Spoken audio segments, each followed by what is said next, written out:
messy look. No, not messy. This is also pretty. Line cross করার জন্য এত jam খুব কমই দেখা যায়।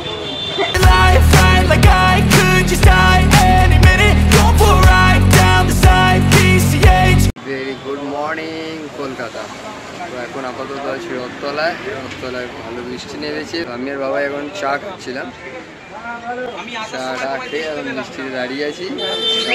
আমার চুল ফুল সারা মুখের অবস্থা খুব খারাপ, কারণ আজকে আমি রেডি হওয়ার টাইম পাইনি। ঘুম থেকে উঠে চলে এসেছি, আমি প্রচণ্ড টায়ার্ড ছিলাম, তাই জন্য একটু দেরি করেই উঠেছি। ঘুম থেকে উঠে জাস্ট বেরিয়ে চলে এসেছি। প্রায় 2-3 দিন কোনো ব্লগ করিনি, খুব টায়ার্ডও হয়ে পড়েছিলাম। শরীরটা একে অপরের খুব খারাপও ছিল, আর একে অপরের সাথে সময়টা কাটাতে একটু ব্যস্ত হয়ে পড়েছিলাম। অনেকদিন পর একটু সময় পেয়েছিলাম কাটানোর জন্য, তো ব্লগটা করে ওঠা হয়নি। তাই আজকে থেকে আবার রানিং ব্লগ আমাদের চালু। হাই গাইস, আমি বাড়ি পৌঁছে গেছি। অ্যান্ড ওর হেডফোনটা আমাকে দিয়েছে চার্জে বসানোর জন্য। ওর হেডফোনটার চার্জ শেষ হয়ে গেছে, তো আমি ওর হেডফোনটার চার্জে বসিয়ে দেবো। এটা হচ্ছে ওর হেডফোন, যেটা ও ইউজ করে। এটা হলো বোটের একটা হেডফোন। আর ও আমাকে যেটা দিয়েছে সেটা হচ্ছে এইটা, আর এটা হচ্ছে রেডমির একটা হেডফোন। তো তাড়াতাড়ি করে দুটো হেডফোন চার্জে বসিয়ে দিই, কারণ আমারটাতেও সেরকম একটা চার্জ নেই, আর ওরটাতেও চার্জ শেষ হয়ে গেছে। তো ওই জন্য চার্জে বসিয়ে দিই, আবার যখন রাত্রিবেলা দেখা হবে তখন ওরটা ওকে দিয়ে দেবো। Hi guys, good evening. আমি এই জাস্ট ঘুম থেকে উঠলাম। আজকে একটু দুপুরবেলা ঘুমিয়ে পড়েছিলাম। প্রত্যেক দিনই অ্যাকচুয়ালি আমি একটু শর্ট ন্যাপ নিই, বাট আজকে একটু অনেকক্ষণই ঘুমিয়ে পড়েছিলাম। সেই দুপুরবেলা সকালবেলা জাস্ট ব্রেকফাস্ট করে ঘুমিয়ে পড়েছিলাম, তারপরে দুপুরবেলা আমার কিছু লাঞ্চ করা হয়নি। তাই আমি কিছু একটা বানাবো, তো ওই জন্য ব্লগটাকে অন করলাম দেখানোর জন্য যে কি বানাবো। সো আমার এখানে একটুখানি বাটির মধ্যে আলু সেদ্ধ রাখা ছিল, যেটা আমাকে ডালের মুখে খেতে দেওয়া হয়েছিল। এটাকে প্লিজ ইগনোর করো, এটা র্যাভেন্ড্রিওর বোন। তো ওটা আমার এখন খেতে ইচ্ছা করছে না, সেই জন্য ভাবলাম আলু সেদ্ধটা দিয়েই কিছু একটা বানাই। তো এখানে আলু সেদ্ধ অলরেডি শুকনো লঙ্কা দিয়ে মাখা ছিল। এর সাথে আমি আরও ম্যাগির ম্যাজিক মশলা অ্যাড করলাম, ভাজা মশলা অ্যাড করলাম, আর গোলমরিচ গুঁড়ো অ্যাড করলাম। সো ওটাকে মেখে নেওয়ার পরে এটার মধ্যে আমি একটুখানি লেবুর রস আর একটুখানি বিট নুন অ্যাড করে দিয়েছি। এবার এটাকেও মেখে নেব। তো এখানে আপাতত আমি আমার জন্য একটু কফি বানিয়ে নিলাম, কারণ যতক্ষণ না আমি শরীরে ক্যাফাইনটা ইনটেক করছি ততক্ষণ আমি কোনো ডিসিশন নিতে পারছি না যে এই আলুটা দিয়ে আমি কি বানাবো। সো এখানে আমি 4 পিস ব্রেড নিয়ে নিয়েছি। 4 পিসই ব্রেড অবভিয়াসলি আমি খাবো না, 2 পিস আমি খাবো, আর আমি 2 পিস আকাশের জন্য বানাচ্ছি, যেহেতু আমি কোনো রকমের নতুন রেসিপি বানালেই ওকে আমি খাওয়াই। সো এনিওয়ে, আপাতত আমি এরকম 4 পিস ব্রেড নিয়ে নিয়েছি। এবার এই ব্রেডগুলোর মধ্যে ভালো করে আলুটাকে স্প্রেড করে দেবো চামচ দিয়ে।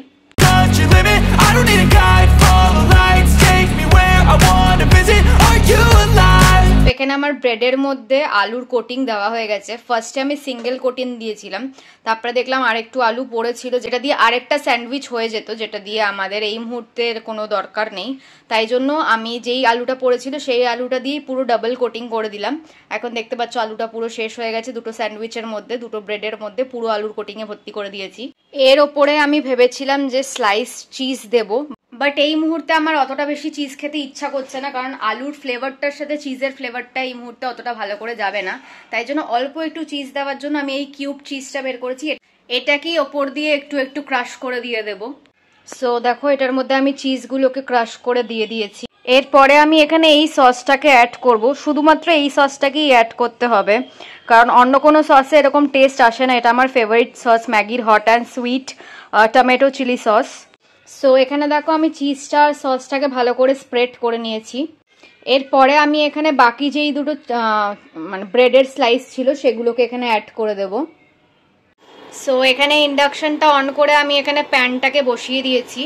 এখানে অলরেডি একটু হালকা তেল দেওয়াই আছে আগের থেকে, তো আমি এখানে ভালো করে একটু বাটারটাকে স্প্রেড করে দেব। এবার ব্রেডগুলোকে আমি একটুখানি টোস্ট হওয়ার জন্য দিয়ে দিয়েছি। একটুখানি টোস্ট হোক, লো ফ্লেমে দেওয়া আছে, 700-তে আছে। সো এখানে দেখো আমার আলু স্যান্ডউইচ একদম ready. Hi guys, good evening. তো আজকে সন্ধ্যেবেলা আমরা বেরিয়ে পড়েছি, আর আজকে যেহেতু স্যাটারডে সেই জন্য আজকে আমরা বড় ঠাকুরের পুজো দিতে এসেছিলাম আমাদের বাড়ির পাশে এখানে স্টেশনে। তো এখানে বড় ঠাকুরের পুজো দেওয়া হয়ে গেছে। আপাতত আমরা এখানে লেভেল ক্রসিংয়ের এখানে দাঁড়িয়ে আছি, ট্রেন যাচ্ছে। যখন মানে গেট উঠবে তারপরে আমরা এই পার থেকে ওই পারে যেতে পারবো। এই পারে এসেছিলাম পুজো দেওয়ার জন্য। ক্রসিংয়ের টাইমে কি অবস্থা হয় এখানে একবার দেখো। এই পারে যা অবস্থা, এই পারেও তাই সেম অবস্থা, মাঝখানে আমরা আটকে আছি। সো ওখান থেকে পুজো দিয়ে বেলঘড়িয়ার থেকে আমরা এখানে সিতির মোড়ের এখানে আসলাম। কোথায় 48-এর কাছে। এখানে আপাতত আমরা আমাদের কিছু শ্যুট ছিল এই আউটফিটটার, যেহেতু এই আউটফিটটা আমি এর আগে সেরকমভাবে পরিনি, আর কোনোদিনও কোনো ফটোও ওঠেনি এই আউটফিটটায় আমার। আর এটা মানে এই নিয়ে মনে হয় আমি সেকেন্ড বার পরলাম, এর আগে একবার পরেছিলাম কুট্টি ভাইয়ের মনে হয় কাজে পড়েছিলাম, তারপরে আর পড়া হয়নি। তো ওখানে ফটোশ্যুট তো করার মতন ওটা কোনো ইভেন্ট নয়, তো ওখানে আমার ফটোশ্যুট করা হয়নি। তাই জন্য আজকে ফাইনালি এই টি শার্টটার আমি ফটোশ্যুট করছি। প্রায় একটু টুকটাক খাবো, খিদে পাচ্ছে। এটা হচ্ছে যে বাবাইয়ের আউটফিট আজকে। এটা হচ্ছে নতুন টি শার্টটা, ওটার সাথে আমি একটা পিঙ্ক কি বলবো কেপ্রি বলে মোস্ট প্রবাবলি, তার সাথে পেয়ার করেছি। চুলটাকে আমি এই স্টাইলে।